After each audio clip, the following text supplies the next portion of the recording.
एक गांव में दो लड़के रहते थे, जाहिर और हमजा। जाहिर हमेशा दूसरों को डराता, अपना हुक्म चलाता, कमजोरों का मजाक उड़ाता और कहता, ताकतवर ही हक पर होता है। जबकि हमजा हमेशा सच्चाई का साथ देता, बड़ों की इज्जत करता और कमजोरों की मदद करता।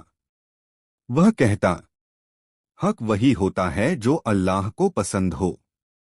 एक दिन स्कूल में एक नया बच्चा आया जो कमजोर और शर्मीला था।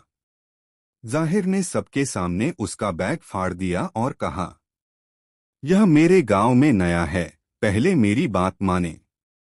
हमजा आगे बढ़ा, बच्चे का बैग उठाया, उसे तसल्ली दी और जाहिर से कहा, जुल्म करने वाला ताकतवर नहीं, कमजोर होता है, क्योंकि वो हक पर नहीं होता। जाहिर को गुस्सा आया, लेकिन बाकी सारे बच्चे हमजा के साथ खड़े हो गए।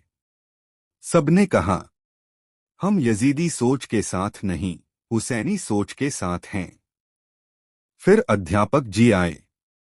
उन्होंने सब कुछ सुना और बोले, यजीद ताकत में था, लेकिन इतिहास ने उसे जालिम लिखा। हुसैन रजी अल्लाहु अन्हु मजलूम थे, लेकिन आज भी दिलों के सच्चे बादशाह हैं। जाहिर शर्मिंदा हुआ और हमजा से माफी मांगी। नैतिक शिक्षा। यजीदी सोच ताकत, घमंड और जुल्म की निशानी है। हुसैनी सोच सब्र, सच्चाई, न्याय और कुर्बानी की निशानी है। हमें हमेशा मजलूम का साथ देना चाहिए और सच्चाई के रास्ते पर चलना चाहिए, चाहे हालात कितने भी मुश्किल हों।